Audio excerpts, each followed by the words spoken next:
What's up, beautiful people? This is Kiwana Grayson coming to you live from Phoenix, Arizona. This broadcast today is for all you people who are just getting into network marketing or even been in network marketing, but have yet to really break the barrier or crack the surface of your potentials. Well, I'm here to tell you I've done network marketing for a few years, and I have to really say this year will be powerful because this will be the first time I actually really feel like I'm ready for network marketing, ready to hit those 6, 7 figures like I know I can, like I know people have already done it before, but now it's time to do better. So, for all you first time network marketers or even seasoned network marketers, if you want to succeed and want to really grow in this business, in this industry, then I suggest you get your first year in network marketing, okay? By Mark. By Mark Yarnell and Renee Yarnell. You can either get it on audio, you can get the book, you can get the Kindle, get it on your phone with a file or whatever. You definitely want to get this book. But what we're going to do here today is we're going to go over chapter 1 and 2, okay? Because chapter 1 and 2 is very powerful. It really makes you think. Like I said, I've done network marketing before, but never really truly understood. I never really knew what needed to be done, or I just knew, hey, that product sounds good, or let's go out and just get it out there. There's a technique and an art to this industry. You have to truly believe and understand what it is to be a network marketer. You can't fake your way to success because it won't happen. Okay, so I'm not going to read to you guys, but what I will do is let you know that when you first start, you're all high, excited, and giddy, and ready to go. But then there's some little thing that stops you. And I'm going to tell you what that is. And so it's chapter 1 starts with. Chapter 1 goes over the rejection rocket. I'll tell you, that rejection rocket is a beep, beep, beep, if you know what I mean. You see what I'm saying? But when you truly believe in something and you truly know that anything is possible, the rejection rocket can be controlled and be prepared for. But if you're not prepared, then you're gonna kind of hit some bumpy roads. And most of the time, people give up because they're like, oh, don't nobody believe in me. Nobody want to believe in me. It ain't gonna work. Da, da, da, da. But the person that matters the most is you. If you believe, then you gotta continually, consistently go and get it. Okay. Chapter 1 is called ignoring the rejection rocket. And like I said, rejection can come from anybody. It can come from your spouse, your friends, your family. People you trust and respect. You know what I'm saying? But you have to be willing to go through that because it's not that what you're doing is not. Oh, what's up, girl? I was just going through some things. We already live. Can you hear me? I can't hear you though. You can't hear me either. You can hear me, but see if you're muted. Turn your volume up on your computer. Check the volume on the computer.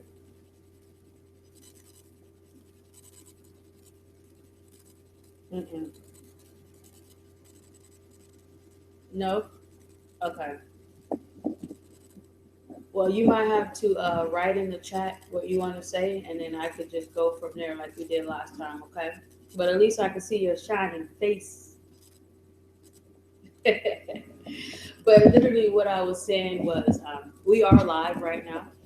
I am broadcasting this live for people who are missing it. Um, but we're going over chapter 1, calling ignoring the rejection rocket, which a lot of us in network marketing we tend to let the rejection and the word no kill our dreams before it even gets started because we're not as confident in what we're doing. And part of the rejection process comes from your spouse, your family, your friends, and people that you admire and adore the most. But you have to realize if you truly understand and truly believe in what you're doing, there are going to be doubters. And it's not because they don't believe in you, It's that they don't understand your goal. They don't understand the power and benefit of what you're trying to do. So chapter one went over how to overcome rejections and how to deal with it and where it's going to come from. Um, so how did you enjoy chapter one? Go ahead and type it for me. Too bad I'm no silence. I have you getting it in for me. Exactly. So what from chapter one of the rejection rocket, what did you find yourself saying, oh, that was me? Or I truly you found yourself putting yourself in them shoes? What did you really truly like about chapter one? Yes, friends and family is the most powerful one because we think everything we do they ought to do. And if they don't, we look at them like you're not my friend, no way. But it's really not the fact that your friends and family reject you. It's more of they don't understand what our passion is and why we're doing something. Until they see us continue to push, they won't understand. And it's good that we go to them first because when you get it from a stranger, it's cool. You like, I didn't know you no way. But when it comes from family, it hurts a little bit more because you're like, but then you gotta realize it's part of your setup because it's teaching you to overcome rejection. Because if you can't, because they're gonna be honest with you, and if you can't get it from them, where you gonna get it from? Okay, so rejection is definitely part of you. It's like I said, it's not that they don't understand what you're doing. It's just that they don't get the passion, the belief that you have. But you have to be consistent and push yourself and just continue to go. Support doesn't always have to come from the joint. Exactly. Support can come from them just understanding and trying to learn or just wanting to know, just say, hey, that's not for me, but I support what you're doing. That's what we need. It's not saying that they have to join, they got to be a customer. They can just send you some prayer. They can just send you customers. They can be just an ear. Okay? But yeah, definitely family and friend rejection is a major one of all new network marketers. But what we got to continue to do, if you truly believe in what you're doing and you went ahead and launched your franchise, then you got to be ready for that. And that's why this is very important to start out with because once you get past that barrier, everything else is just easy. It's like, I'm cool. It don't even matter, you know. Um, Adrian there? Hey, honey. What did you like about chapter one?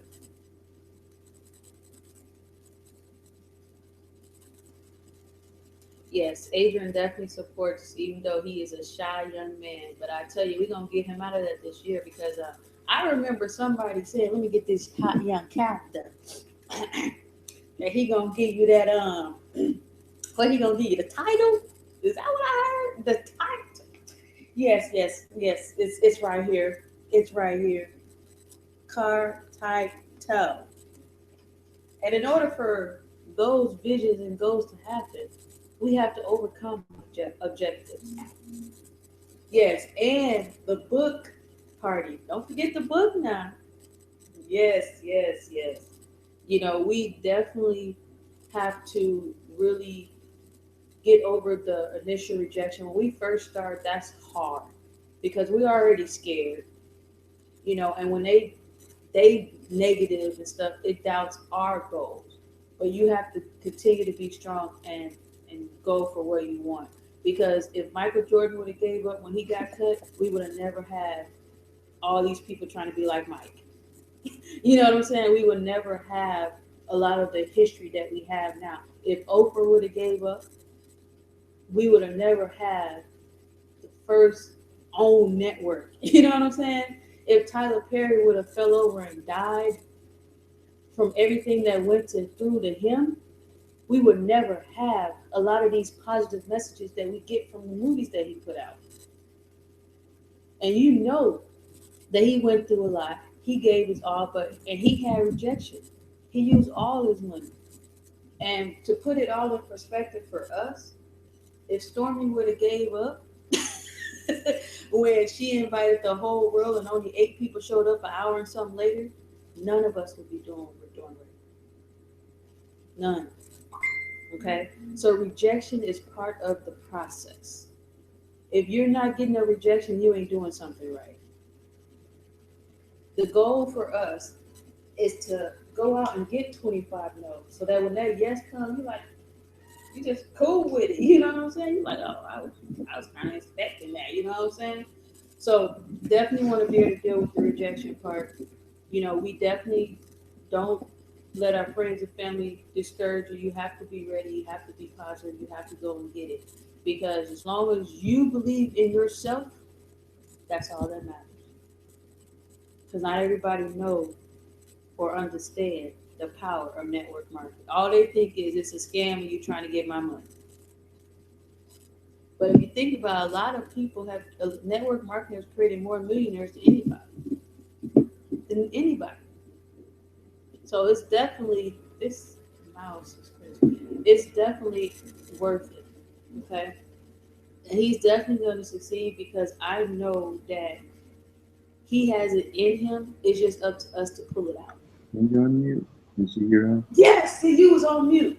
Oh. Can you hear me? Yes, I told you to check your computer. Okay, what'd you do? You muted yourself again? I heard you. I heard Adrian say you was on mute. Unmuted. Unmuted. Your mic's muted. How about now? I can hear you. Okay. All right, then. This is even better. Hi. But definitely. Now, see, what was you muted? I even told you to check all that. It took the community husband to get it together. It's all good. It's all good. It's Sunday and I have to go to work tomorrow. Hey, I understand that it's the Monday blues, and that's why network marketing is very important to us. Yeah. Okay. But definitely chapter 1, out of chapter 1, now that we can hear each other, we can speak it. Which part, I know you said friends and family. Adrian, which one for you out of the different rejections did you have an issue with? Well, I haven't really went through much rejection because I already know my family is not much into it. I'm that like the you remember when he talked about the mayor in chapter 2? Mm-hmm. Hadn't really spoke to anyone. That would be me more than likely. So I can't really talk about my rejection that much because I haven't done enough to get rejected yet. I need to. And that's what we're going to do. The thing is, most of us fail from the fear of rejection. But the thing is, it's not rejection. The rejection is setting us up for success. If you don't get any, you're not sure how to approach or go about anything. You don't have nothing to kind of fuel your fire, as they would say. Oh yeah, I know. I do know I need to go through it. But yeah, definitely chapter 2, now that you mentioned it, the mayor, it's like we all say, oh, let's write this list and we're going to call all these people and we ain't picked up the phone and called nobody, but we got this big old list. It's like, how do you expect to succeed if you don't try? Yeah. So definitely that's something for you, Adrian, that we're going to work on this year because this is our year. We prepped a little bit in 2015. And we know where we're going. And in order for us to get to them goals, we already know we got to do. What is it? Money making activities. Mm-hmm. Yeah, I'm not like the mayor and going to get ready to say it's a scam. I'd never say something like that because the mayor just didn't want to take responsibility for himself. He refused to say he didn't try. Exactly.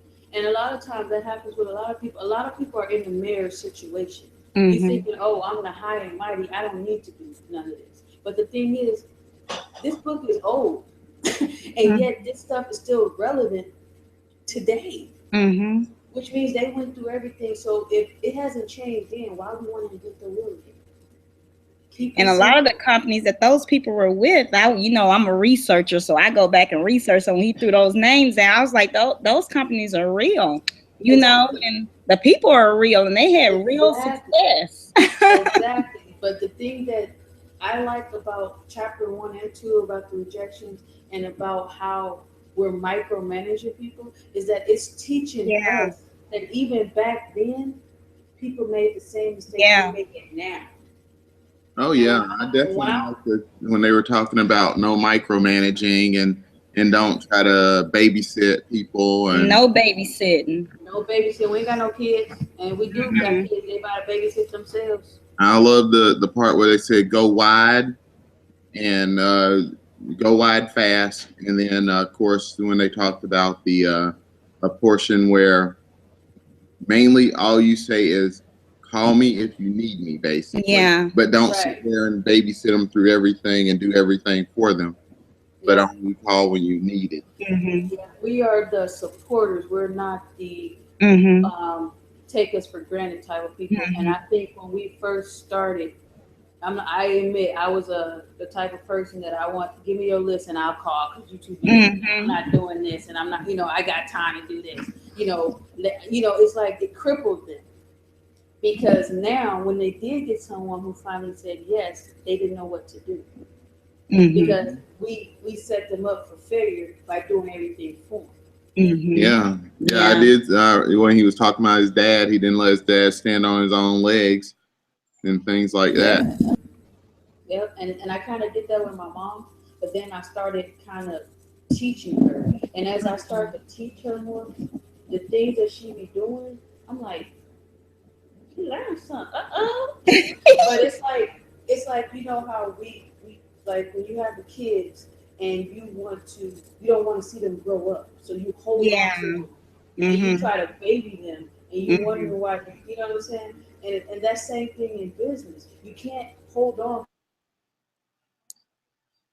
You gotta let them out, and you Mhm. have to let them make their own mistakes. Mhm. Because when they make their own mistakes, they learn faster. But when you cuddle them and manage them the whole time, they're not gonna learn either. Because they No. like, oh, well, if I don't know it, they're gonna do it for me. So what's the point? They don't have Mhm. any responsibilities. Mhm. And Okay, then they so get into that entitlement phase too. Like you're supposed to help me. yeah. And then when you don't, then they say you the meanest mug in the world. Or they walk away, they quit because they don't Exactly. they don't ground them, have Right. their own foundation behind them. You are the Right. foundation. You do everything, just like when he was talking about the guy with the ocean front view and the Yeah, 300 the room yacht and stuff. It's like, dude, anybody got all that? We be dreaming of all that. I know. I would tell you my favorite story of chapters 1 and 2 was the piano. I love that. That Yes. was funny. That was my favorite. I would Yes. read that over and over and over Yes. again. Matter of fact, just because I'm recording this, since you said that's your favorite, I'm gonna go to the piano right now because I just was looking through it. The piano story. That I'm gonna one was read the that. bomb. All right, so The piano story was the bomb. for all of you guys who haven't, because we got some other people viewing and everything, for all the people who haven't read chapter 2 and what she's talking about, I'm gonna read this little short passage of the piano story because I'm telling you, it is bomb diggity. So the piano story says, we have a story we'd like to share with people early in their career. It's a great illustration that may help you in training and supporting your own organization. Imagine an audience of 500 people seated before a stage with a grand piano. Suddenly out walks a person who has never had ever even one lesson and knows nothing about music. After the applause, he aggressively begins to bang out horrible combinations of sounds that literally hurts everyone's ears. At first, the audience glances around the room in utter shock and disbelief. Following a full 10 minutes of pathetic piano beating, the audience begins to boo and hiss. Within a couple of minutes, their boos drown out the performer who calmly stands, bows, and walks off. As the exit, a pianist with 30 years' experience enters from the other side of the stage. He methodically and flawlessly plays a beautiful Mozart concert. When he finished, the crowd leaps to his feet to give him a thundering ovation as he bows 2 or 3 times and exits the stage. In the dressing room, the expert pianist noticed that the first performer is generally humming to himself and adjusting his tie before leaving. Although the expert pianist is somewhat embarrassed to bring up the subject, his curiosity finally gets the best of him. He smiles in the mirror at the first performer and asks a question. Forgive me for intruding, but I notice you aren't particularly offended by what just happened out there. I have to ask you, what's it like to be booed off a stage? I mean, it's horribly degrading.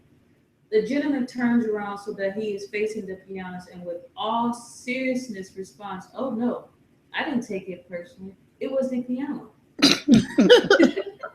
Perhaps one of the most interesting elements of human nature is our tendency, and to a greater or lesser degree, we are possessing it to place blame elsewhere. The truth is, while many people criticize our industry after they fail, it's not the fault of the industry.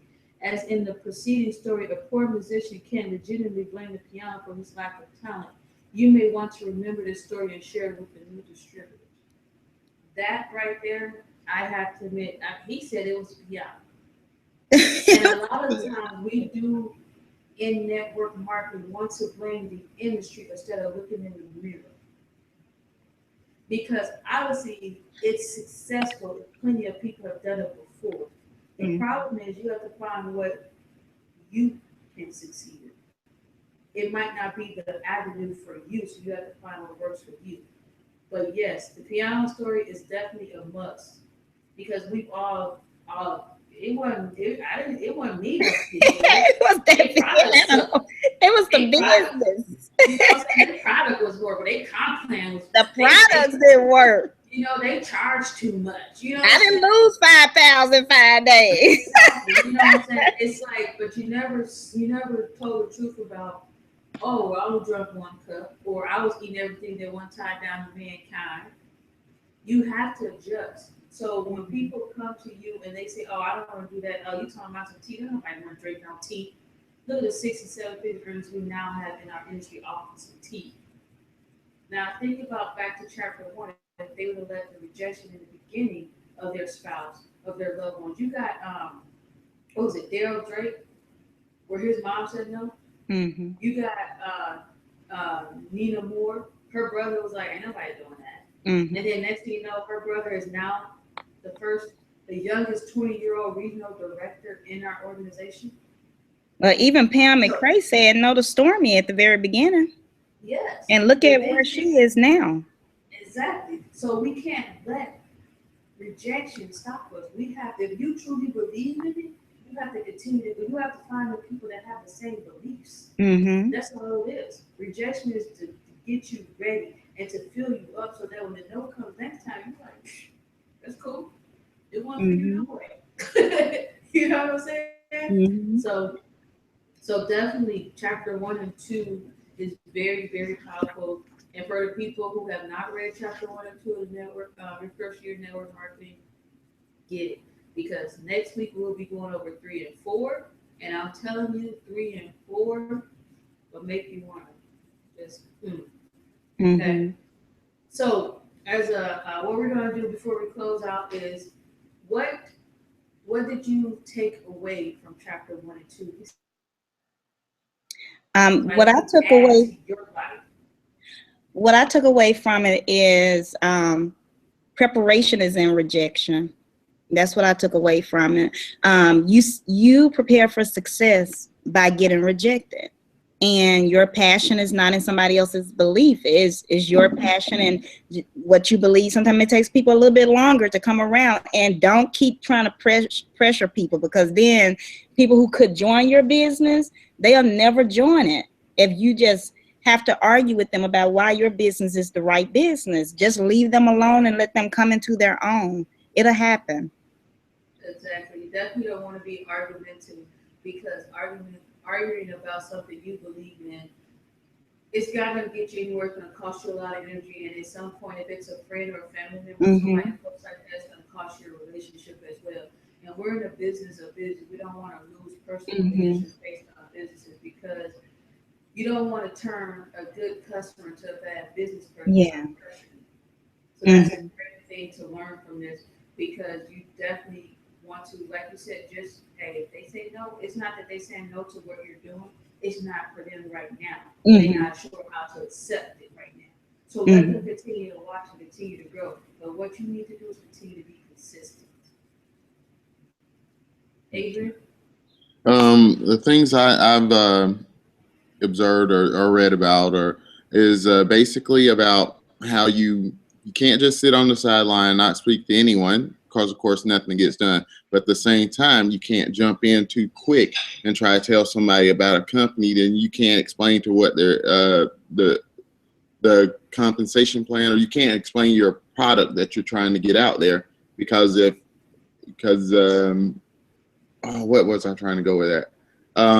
It was like to the point where they were talking about if you give it to them too quick, or you don't bring them in and give them the full story, and they say no the first time, you may lost them, because once they say no one time, even if you're successful, they may feel like that they can't go back on their pride and say yes.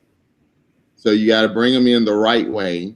And of course, about the formula about building wide and fast was super important in the non-babysitting portion. Once you do start building, you got to let them see the way you build, because they'll build the way you do. They'll learn from you. Right.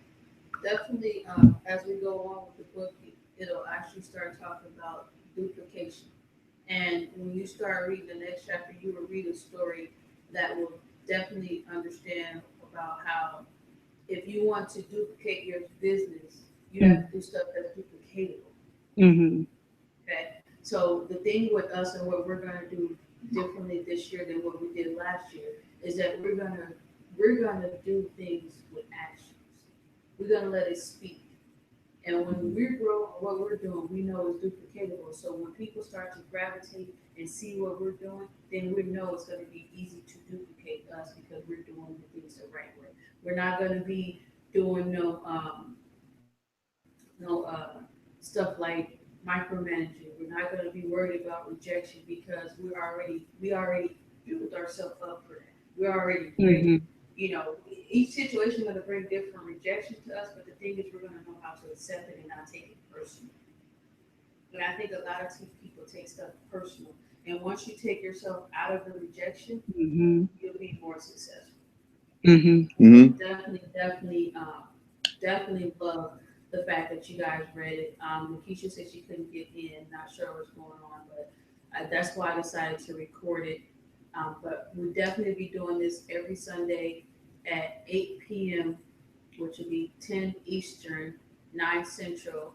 And we will be going over this about 30 minutes every time until the chapters start really getting good. Because there's some chapters we're going to be in depth and we're going to really get down and stuff. But any other questions, concerns outside of the book or about the book, or how? No, the book's an excellent tool. I think everybody need to read it if they're in network marketing. I agree. That's what I said at the beginning. Before you guys popped the one when I started going, it said, no matter if you've been in or you just started, this is a book that you have to have. Because until you read this, you really are not a network marketer in my eyes. And then I like the way he introduced it, like for the people their first year, or when they first start, those are the people who need to read it the most, because it's easier for a person when they get excited to read this and know what they're getting into than someone who's already died inside and don't think it works, to try to resurrect that fire for them. Exactly, because they've been hurt so much from the industry that they don't want to try again, just like a Pam McCrae, just like even my upline, she decided to say no because she was tired, just tired. But then when she found it in, it's a whole nother ballgame. So definitely, next week we will be doing chapter 3 and 4, and that's going to be better than amazing. Work from that. We will have the event on October. I'm already in October. I'm so excited. January 10th, we will be out there in Surprise, Arizona. January 8th, we'll be in Mesa, Arizona. January 16th, we'll be in Mesa, Arizona as well. So we're just going to continue to grow and continue to build and put your first year of network marketing to use. So thank everybody for taking out their time to get on this webinar, to view and to be live with us. Catch us next week because we're about to go down for chapter 3 and 4. If you don't have the book, let us know. We got the audio, we got the email, we got something for you. But don't let you not having it be an excuse why you're not successful. Deuces. Thank you. All right. All right.